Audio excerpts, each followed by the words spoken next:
Engkau pengharapan kami Tuhan, sumber kekuatan kami. Terima kasih Tuhan.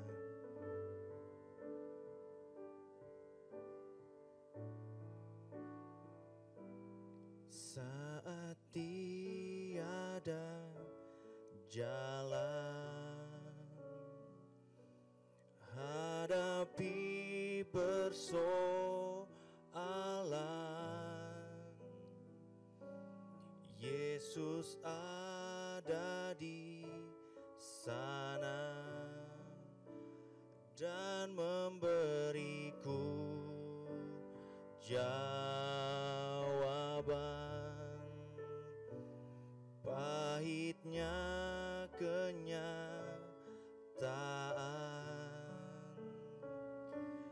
yang tak mampu bertahan,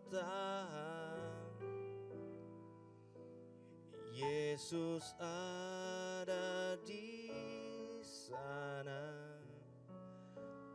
dan memberiku jawaban.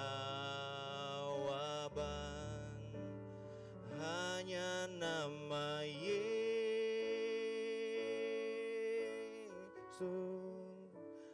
hanya nama Yesus,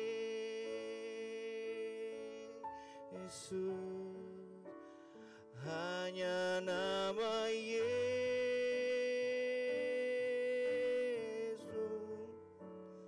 berikan ku pengharapan.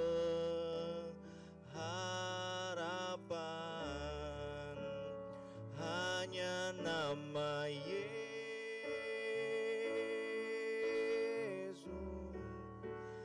hanya nama Yesus,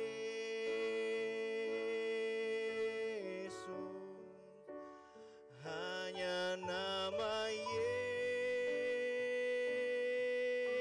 Yesus, berikan ku kepastian,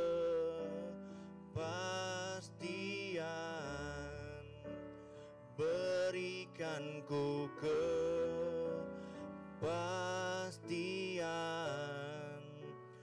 berikan ku kepastian.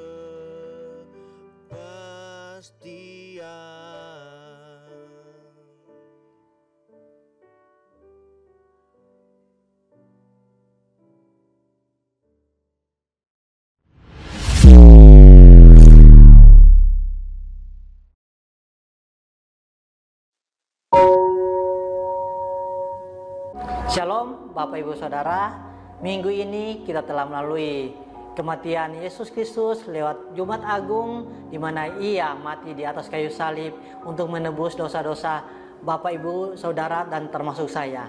Dan kita juga telah merayakan hari kemenangan Kristus, yaitu Dia bangkit dari kematiannya, Dia telah mengalahkan maut, dan Dia bangkit pada hari yang ketiga dalam rangka perayaan Paskah. Oleh karena itu, pada hari ini saya akan membawa renungan dalam 1 Petrus pasal 2 ayat 23 sampai 25. Saya akan bacakan. Ketika ia dicaci maki, ia tidak membalas dengan mencaci maki. Ketika ia menderita, ia tidak mengancam, tetapi ia menyerahkannya kepada Dia yang menghakimi dengan adil. Ia sendiri telah memikul dosa kita dalam tubuhnya di kayu salib, supaya kita yang telah mati terhadap dosa hidup untuk kebenaran. Oleh bilur-bilurnya kamu telah disembuh. Sebab dahulu kamu sesat seperti domba, tetapi sekarang kamu telah kembali kepada gembala dan pemelihara jiwamu. Amin. Untuk firman Tuhan, pada hari ini saya berikan tema khotbah saya, yaitu kasih yang besar. Saya ulangi, kasih yang besar.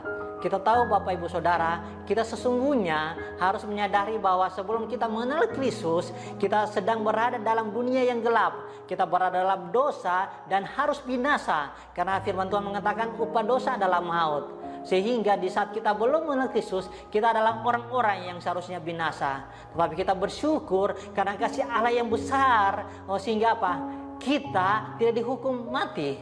Pada hari ini saya memberikan 3 hal tentang kebenaran firman Tuhan, bagaimana kasih Allah yang begitu besar yang telah dikerjakan oleh Yesus Kristus. Yang pertama, kasih Allah yang besar yaitu kasih yang mengampuni.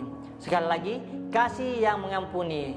Ayat 23 dikatakan demikian, ketika ia dicaci maki, ia tidak membalas dengan mencaci maki.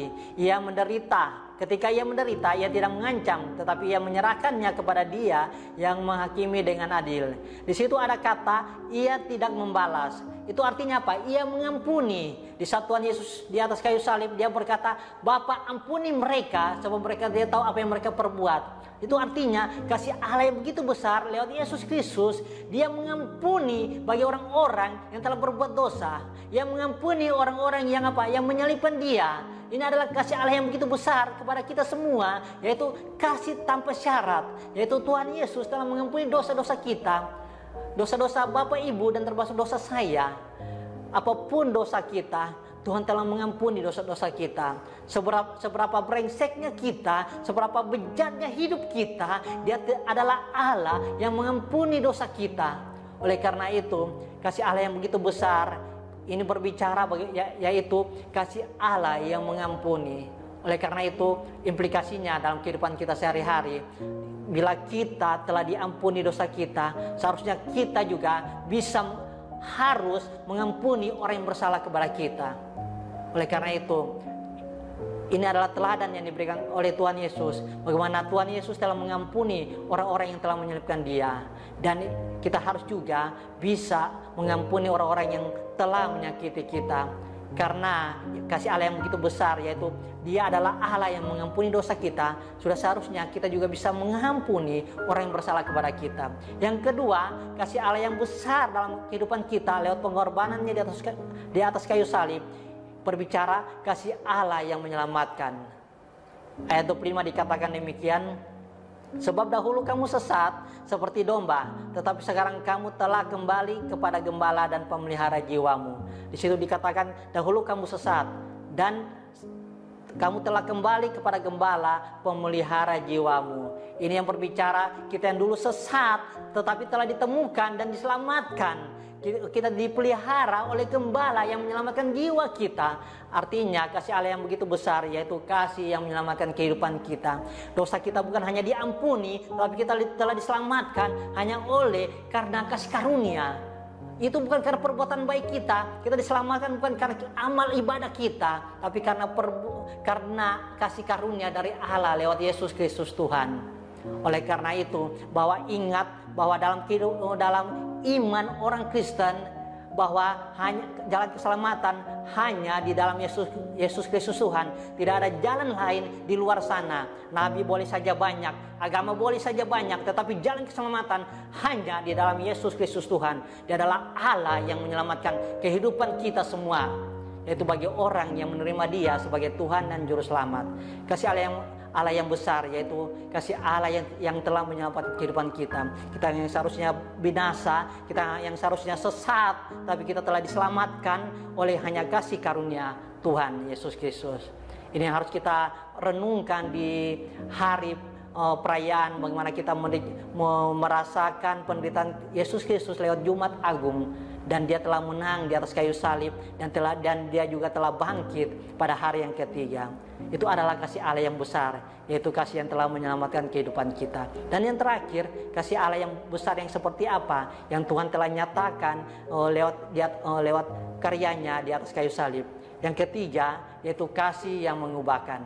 Ayat 24 berkata demikian, Ia sendiri telah memikul dosa kita di dalam tubuhnya di kayu salib, supaya kita yang telah mati terhadap dosa hidup untuk kebenaran. Oleh bil-bilurnya kamu telah sembuh. Kasih yang besar yaitu kasih yang mengubahkan. Di situ dikatakan hidup untuk kebenaran. Yesus bukan hanya menyelamatkan kehidupan kita.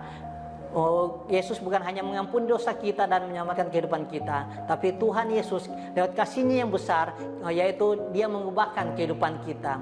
Yaitu kita yang seharusnya hidup dalam dosa, tetapi kita telah diselamatkan, kita diangkat menjadi anak-anak Allah, sehingga hidup kita telah dibenarkan. Sehingga kita berbuat baik bukan untuk supaya hidup benar, tetapi kita telah dibenarkan dan seharusnya berbuat baik. Kita yang telah dibenarkan oleh kasih karunia Allah, seharusnya kita harus melayani Tuhan dengan segenap hati. Itu makna dari pengorbanan Kristus, yaitu kasih yang besar, yaitu kasih yang telah mengubahkan kita, sehingga kita telah dibenarkan hanya karena kasih karunia Tuhan semata-mata. Kita hidup benar bukan karena kita rajin doa puasa, kita rajin beramal, berbuat baik dan lain sebagainya. Kita hidup benar karena kita telah dibenarkan hanya kasih karunia Tuhan. Sebagai orang-orang yang telah dibenarkan oleh anugerah Tuhan, oleh pengorbanan Kristus, sudah seharusnya kita hidup dalam kebenaran. Hidup kita dari hari ke hari harus berubah, meninggalkan kehidupan lama kita dan mengenakan kehidupan yang baru. Itu yang Tuhan inginkan dalam kehidupan kita, hidup untuk kebenaran. Jadi ada 3 hal kasih Allah yang besar dalam merasakan bagaimana pengorbanan Kristus dan merayakan hari kebangkitannya dalam rangka Paskah, yaitu kasih Allah yang besar. Yang pertama, kasih yang mengampuni. Yang kedua, kasih yang menyelamatkan. Dan yang ketiga, kasih yang mengubahkan. Amin. Untuk firman Tuhan, mari kita berdoa. Terima kasih Bapa, kasih-Mu yang begitu besar lewat pengorbanan Kristus di atas kayu salib, yaitu Engkau Yesus Kristus yang telah mengampuni kami, segala dosa-dosa kami Engkau telah ampuni, dan Engkau Allah yang menyelamatkan kehidupan kami. Hanya kasih karunia kami diselamatkan oleh iman. Itu bukan karena perbuatan baik kami, tapi hanya anugerah Allah semata-mata. Bahkan kasih Allah yang besar itu, kasih yang telah mengubahkan kehidupan kami sehingga kami hidup dalam kebenaran. Ajar kami untuk tetap hidup dalam kebenaran itu, dan hidup kami dari hari ke hari semakin dibaharui, semakin berubah oleh kebenaran Kristus itu, oleh kebenaran firman Tuhan. Terima kasih Bapa, meteraikan firman-Mu dalam nama Tuhan Yesus Kristus yang telah berdoa. Haleluya. Amin.